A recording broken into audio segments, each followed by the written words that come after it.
নমস্কার, welcome to my channel foodie একবং chronicles. আজকের ব্লগটা হচ্ছে গিয়ে আমার বান্ধবীরা রাখি পূর্ণিমার দিন আমার বাড়িতে এসেছিল, তো সেই নিয়েই আমরা কি করেছিলাম, কেমন এনজয় করেছিলাম, ওই নিয়ে আজকের blog.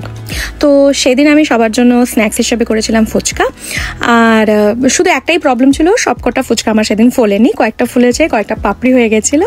But the main motto was actually মানে বৃষ্টির দিনে বন্ধুদের সাথে মিলে বসে একটা লম্বা আড্ডার সাথে ফুচকার পার্টি, তো সেটা হয়েছিল, দ্যাটস দ্য মেইন থিং, আর সেটা হয়ে গেছিলো আর কি। সেদিন না কাকতালীয়ভাবে আবার রাখি পূর্ণিমাও ছিল, তাই পূজারিনীর মেয়ে আবার নিজে হাতে রাখি তৈরি করে এনে আমার ছেলেকে পরিয়েছে। এই মোমেন্টগুলি সত্যি মানে চেরিশ করার মতন সারা জীবন, তাই না? আমার খুবই মিষ্টি লেগেছে এই মোমেন্টটাই আপনাদের সাথে শেয়ার করছি। ও আমাদের আড্ডা তো ভীষণ গভীরে ঢুকে গেছিল, মানে আমাদের আড্ডা তো প্রায় শেষ হওয়ার কথাই না, এতক্ষণ ধরে চলছিল যে আমরা ডিনারের কথা ভুলিয়ে গেছিলাম। কিন্তু তারপর ভাবলাম না, মিনিমাম ডিনারটুকু করে নেওয়া উচিত। সেদিন করেছিলাম আমি চিকেন বিরিয়ানি আর কি। তো সবাই ওই অল্প অল্প পরিমাণ কিছু বিরিয়ানি টিরিয়ানি খেয়ে দিয়ে উঠে বাচ্চাদেরকে ঘুম পাড়িয়ে তারপর শুরু হলো আমাদের সিকোয়েন্স খেলা। তো ওই সিকোয়েন্স খেলা খেলতে খেলতে আমাদের ভোর 3:45 তখন বাজে, তখন ঘুমোতে গেছিলাম। পরের দিন সকালে আমি আর পূজারিনী তাড়াতাড়ি উঠে গেছিলাম, তাই আমার একটা বেডরুমের সাথে টাচড আমার একটা ছোট ব্যালকনি আছে, তো ওখানে বসেই আর কি আমরা আড্ডা দিচ্ছিলাম। পূজারিনী আবার খুব গাছের খুব শখ, আর ওর বাড়িতে নাকি অনেক গাছ আছে, তো ওর কাছ থেকে অনেক কিছু টিপস নিচ্ছিলাম কি করা যায়। এছাড়াও আরও কত টপিকস নিয়ে আমাদের ডিপ ডিসকাশনস চলছিল, মানে যা হয় দুই বান্ধবী অনেকদিন পর দেখা হলে যা হয় আর কি, মানে মনের সব পেটের সব কথা মিলিয়ে সব বলতে হয় না, একদম ঢেলে। আর বাকিরা সবাই ঘুমোচ্ছিল, বাচ্চারাও ঘুমোচ্ছিল, তো সেই সময় দুজনে নিশ্চিন্ত মনে গল্প করছিল। আর অন্যদিকে মানে আর কি বাবারা তাদের দুই ছেলে মেয়েই তো ঘুম থেকে উঠে বিভিন্ন রকমের খেলা শুরু হয়ে গেছিল, যেরকম পিকাবু খেলা চলছিল আর কি। তাদের কি ভালো লাগছিল ওই সব ওদেরকে দেখতে। তো ঘরে টুকটাক আর কি একটু ব্রেকফাস্ট করে আমরা বেরিয়ে গেছিলাম আমাদের বাড়ির সামনের রিজার্ভয়ারটায়। আপনারা যদি আমার ভিডিও বা ভ্লগ আগে দেখে থাকেন, এই রিজার্ভয়ারের ভ্লগ অন্তত দুটো তো আমি দিয়েছিলাম, 2-3টে তো দিয়েছিলামই। মানে আমার বাড়ির একদম সামনে মন ভালো করার জায়গা হচ্ছে কি রিজার্ভয়ার, মানে যে কোনো সময় গেলে মনটা ভালো হয়ে যায় আর কি। আর আমার বাড়িতে যারাই আসে তাদের সবাইকেই সাজেস্ট করি চলো আমাদের সাথে রিজার্ভয়ারটা ঘুরতে চলো, তো ওদেরকেও নিয়ে গেছিলাম যথারীতি ওখানে। আর এটা না প্রতিটা সিজনই এত সুন্দর, মানে কিছু না কিছু স্পেকটাকুলার আর কি জিনিস থাকেই ওখানে। মানে আমাদের হয়তো 1-2 সপ্তাহ যেতে দেরি হয়েছে, তাই পারফেক্ট হাইড্রেঞ্জিয়ার কালারগুলো পাইনি, নাহলে দেখুন এটা যদি সত্যি টাইমলি আসতাম তাহলে কি সুন্দর লাগতো হাইড্রেঞ্জিয়া কালারের সাথে এই লেকের ভিউটা। মানে এরকম কখনো হয়নি যে আমি রিজার্ভয়ার গিয়ে নিরাশ হয়েছি, মানে প্রতিটা সময় আমি যখনই গেছি কিছু না কিছু জিনিস দেখে আমি মুগ্ধ হয়ে গেছি। ও আপনারা নিশ্চয়ই আওয়াজটা শুনছেন, এই গ্যাং গ্যাং গ্যাং গ্যাং করে আওয়াজটা, এটা হচ্ছে কি ওই আমাদের ঝিঝি পোকা বা পঙ্গপালেরই জাতীয় একটা পোকা আর কি, সিকাডা বলে আর কি। এইটার আওয়াজটা ভীষণ প্যাথেটিক, মানে এত আওয়াজ এটা হয় এই 2 মাস, জুলাই আর অগস্টে। এটা জাপান কোরিয়া দুদেশেই আছে, আর এটাই আমার আর কি মাথা ধরিয়ে ফেলে আর কি। মানে বেরোলেই এই আওয়াজটা একটা কন্টিনিউয়াস, মানে এরা কিন্তু বন্ধ হয় না, কন্টিনিউয়াস এই আওয়াজটা চলে। তো অপছন্দের কিছু বলতে হলে আমি এই একটার কথাই আমি বলতে পারি যে এটা আমার খুব একটা পছন্দের নয়।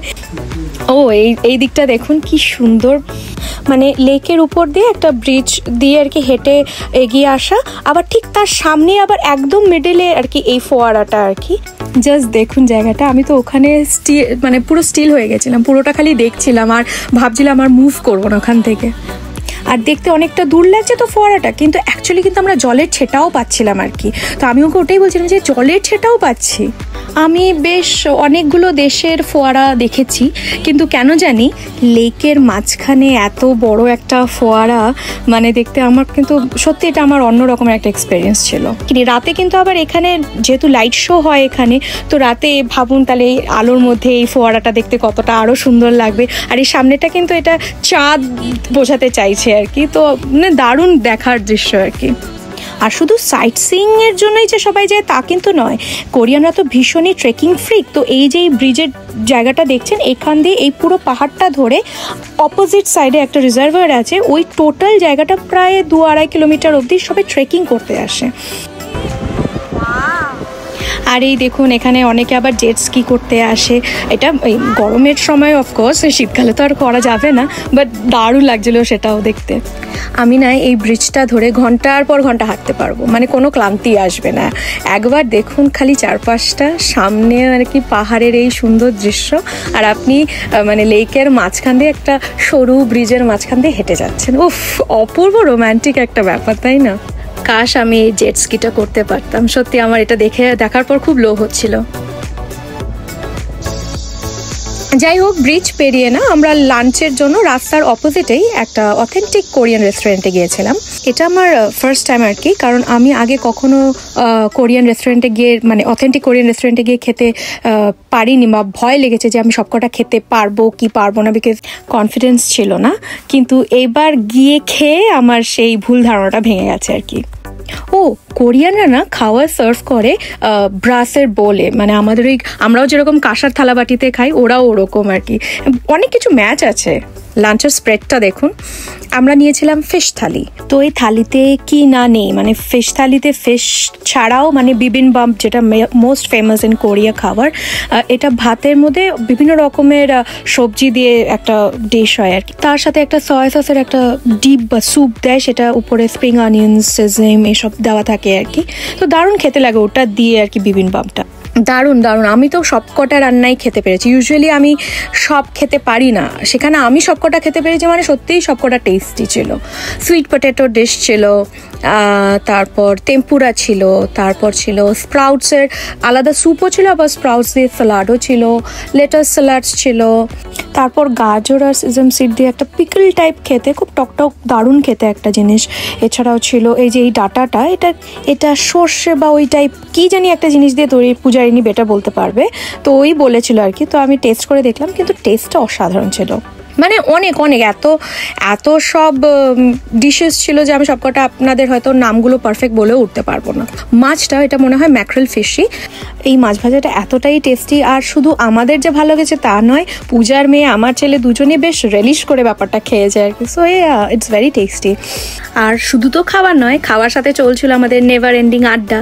তো মানে খুব ভালো লাগছিল বাইরের দৃশ্যটাও, মানে এখানে বসেই আর কি বাইরের ওই ফোয়ারাটা দেখছিলাম, তার সাথে এত রকমের খাবার, সাথে আড্ডা, অসাধারণ। তারপর খেয়ে দিয়ে আবার ওই ফাউন্টেনের সামনে আর কি হেঁটে গেলাম। আর এই রাস্তা দেখুন কি সুন্দর না, এই ফুলটার আমি এক্স্যাক্ট নাম জানি না, আপনারা যদি জেনে থাকেন আমাকে কিন্তু কমেন্ট করে অবশ্যই জানাবেন।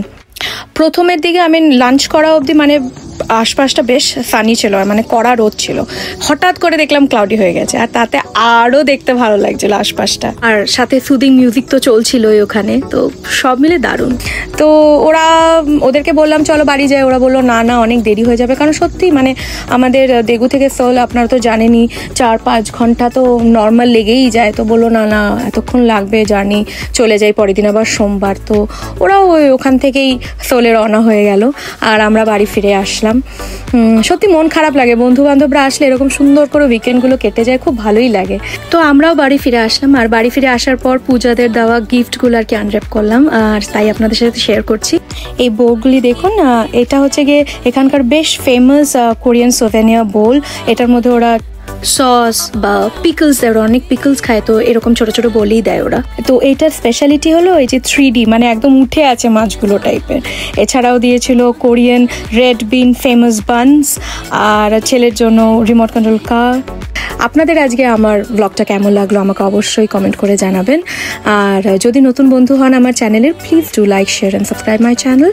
আজ তাহলে আসি, ফিরে আসবো আরও একটি কোরিয়া রিলেটেড নতুন ব্লগ নিয়ে। আনিমে গেছেও।